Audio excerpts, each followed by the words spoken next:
48% of renters that rented from a corporate landlord experienced 3+ increases in rent in just 3-year period. So that means half of renters in a corporate landlord setting experience rent hikes at least every year. Face value, you think you're renting a place for $2,000 a month. Turns out when you add it all up, that's $2,500 a month.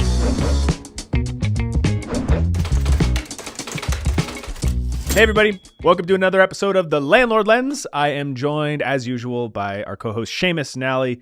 Seamus, how are you doing this fine summer day? John, I'm doing awesome. What are we talking about today? We're talking about two types of landlords: the DIY landlords who own and operate, 1 to 50 units, typically in their local area, and manage it themselves, right?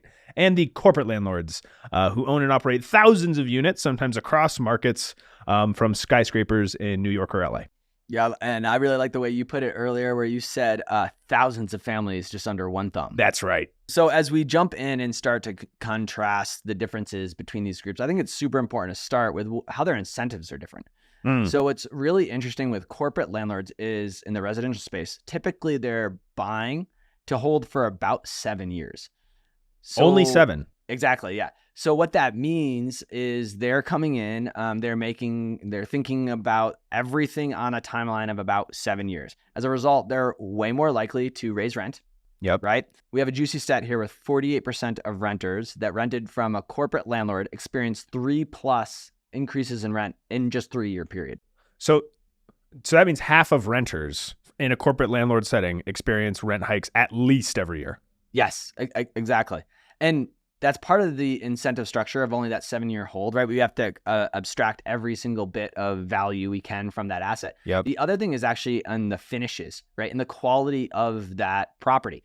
When I bought my primary and when I purchased rental properties, I'm not just thinking about holding them for 7 years, then flipping them to someone else, right? As a result, and this is something I tell all other BRRRR landlords to do, put in finishes that are going to last you, right? So you are not consistently revisiting and having the same maintenance requests over and over again. So I'm thinking on a 20-year horizon. Right. In 20 years, most corporate landlords may have turned over that property 3, maybe even 4 times in the same 20 years that I'm thinking about holding as a DIY landlord. This makes me think of a conversation I had with my dad before buying my first primary, and he said, "Don't buy it. It was flipped." And I wish I had listened to him. Well, it's kind of like the rental car, right? It's like buy it, beat the living crap out of it, and then sell it a couple years down the road. And I think that is a huge difference in incentive. And when you look through that lens, you understand why corporate landlords act the way they do and why DIY landlords often act the way they do. Makes a lot of sense to me. In one case, the renter is somebody whose face right? The DIY, it's a human relationship. In the other case, you're an input to the value of the asset you want to flip in 7 years. Exactly. I really like the analogy of your local coffee shop versus buying coffee through Amazon, right? You're a customer of coffee in both situations, but you walk into your local coffee shop, you're going to see a familiar face. They may know your name. They may even know your order, right? Yeah. No one at Amazon, no matter how much Amazon my wife purchases, knows my name, right? Or knows our regular order. And it is a big difference. And DIY landlords can lean into that, right? Lean into the human aspect of it and building that relationship with your customer, which in this case is your tenant. Yep. Because they're not going to get that from a corporate landlord standpoint. That's right. I've never met Jeffrey Bezos. I'm sorry to hear that. Fantastic guy. Fantastic guy. Another example of this is just how corporate landlords handle fees, specifically the hidden fees versus DIY landlords. So 23% of corporate tenants report having hidden fees versus only 7% of DIY landlords. Okay. And why is that? Well, there's a lot of laws and legislation around what you can charge for a deposit, what you can charge for pet rent and different things like that. And so what will happen is corporate landlords will bundle a lot of things. They'll call them a fee, right? An administrative fee. It's a popular one. And it will be hidden as in at face value, you think you're renting a place for $2,000 a month. Turns out when you add it all up, that's $2,500 a month. Wow. Well, one thing that's kind of interesting here is, as I'm listening to you, is I'm thinking of the DIY landlords that have been reacting last 7 years to all of this anti-landlord legislation, all this anti-landlord stuff. Because to them, they're just like, hey, I've got 3 tenants and 3 units. I raise the rent 2% every year. I'm prompt with maintenance requests. I know all their names. What's all this hate about?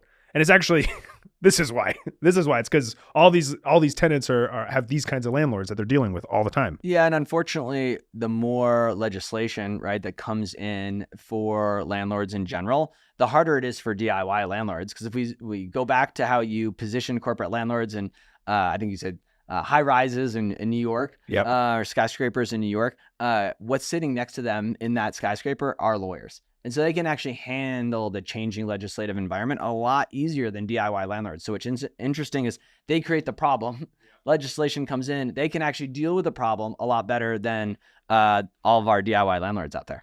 Which, yeah, that's unfair for the DIY landlords. There's another way in which those lawyers make it easy for them to be unfair to the renter, and that's evictions.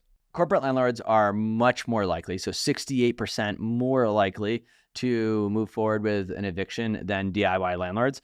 That's for a couple of reasons. One, it goes back to the humanity aspect of things, right? You're just another number to corporate landlords, but it's also because they actually have the teams behind them to process evictions quickly. Yep. Right. And so they can push forward with those in ways that DIY landlords really struggle, or at times don't even have the means to move forward.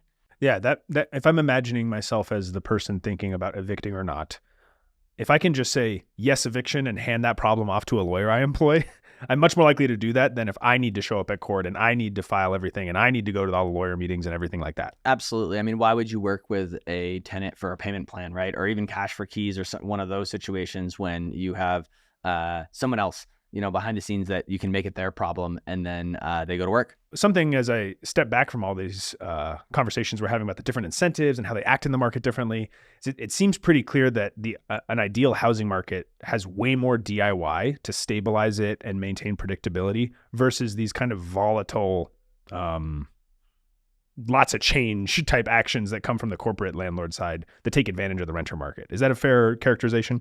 In general, is much better for communities to be made up of primary homeowners, right?